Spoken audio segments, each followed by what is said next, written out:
স্বাভাবিক নিয়মেই নতুন সরকার গঠন হলে সেই সরকার তার ভবিষ্যৎ কর্মকাণ্ড কি হবে না হবে তা নির্ধারণ করে।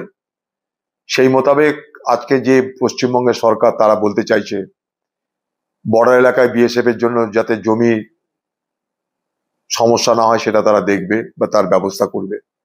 খুব স্বাভাবিক, এটা তারা বলেছে, এর আগেও হওয়া উচিত, করলে ভালো।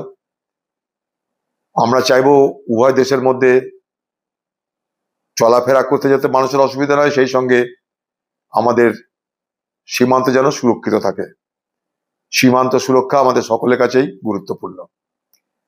বাকি এতদিন পশ্চিমবঙ্গে রাজ্য এবং কেন্দ্রের সংঘাতে অনেক প্রকল্প চালু হয়নি, কোনো প্রকল্পের নাম বদল করা হয়নি। রাজ্য এবং কেন্দ্র তার নিজের মতো করে কৃতিত্ব নেবার লড়াইয়ে কেন্দ্রের প্রকল্প রাজ্যে চালু করতে গেছে, রাজ্য বলছে না আমরা নিজেরা করব। ফলে একটা জটিল অবস্থা ছিল। যে কোনো রাজ্যের জন্য কেন্দ্রের যে প্রকল্প সেটা কিন্তু শুধুমাত্র কেন্দ্রের নয়, কেন্দ্র রাজ্য মিলেই সব প্রকল্প হয়। ভারতবর্ষের যুক্তরাষ্ট্রীয় পরিকাঠামো যেখানটাই মান্যতা দেওয়া হয় সেখানে কেন্দ্র রাজ্য উভয় মিলেই কিন্তু কাজ করতে হয়। সেখানটাই তৃণমূল সরকারের মনে হয়েছিল না আমরা আমাদের ক্ষমতায় করব। ফলে কি হয়েছে, পশ্চিমবঙ্গের রাজকোষ খালি হয়ে গেছে। পশ্চিমবঙ্গ আজ ভারতবর্ষে দ্বিতীয় ঋণগ্রস্ত রাজ্যে রূপান্তরিত হয়েছে। পশ্চিমবঙ্গের মানুষের মাথাপিছু আয় কমে গেছে। ভারতবর্ষের 16তম স্থান দাঁড়িয়ে আছে পশ্চিমবঙ্গের মাথাপিছু আয়। সেই জায়গায় দাঁড়িয়ে আজকে যারা সরকার চালাবে তাদের কাছে পশ্চিমবঙ্গের মানুষ অনেক কিছু প্রত্যাশা করে। এবার তারা সেই প্রত্যাশা কি পূরণ করবে না করবে সেটা আগামী দিন পশ্চিমবঙ্গের মানুষ দেখতে পাবে। তবে নতুন কোনো প্রকল্প তারা তো ঘোষণা করেনি। যে সমস্ত প্রকল্প কেন্দ্রে আছে সেই প্রকল্পগুলোকেই বাংলায় বলছে এগুলো চালু হবে। আর বাংলায় যে সমস্ত প্রকল্প ভিন্ন ভিন্ন নামে পশ্চিমবঙ্গ সরকার রেখেছিল সেইগুলো বেশিরভাগ হয়তো থাকবে না। আর সেই সঙ্গে কি হবে, পশ্চিমবঙ্গে যে প্রকল্পগুলো ছিল সেগুলোর টাকার পরিমাণ বাড়ানো হবে।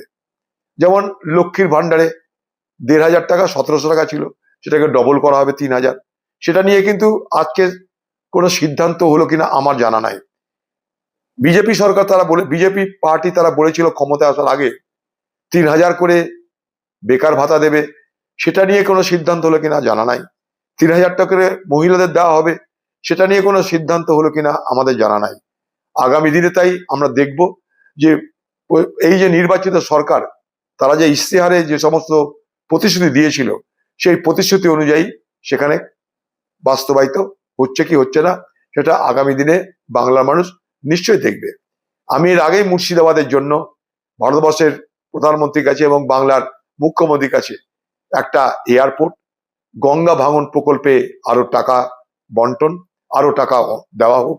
এবং সেই সঙ্গে আমি রেলমন্ত্রী থাকা অবস্থায় এই মুর্শিদাবাদ জেলায় সেল এবং রেল অর্থাৎ steel authority of India limited, rail authority of India limited, এই দুটো সংগঠন দুটোই কেন্দ্রীয় সরকারের মানে কেন্দ্রীয় সরকারের ডিপার্টমেন্ট, দুটোই কেন্দ্রীয় সরকারের দপ্তর।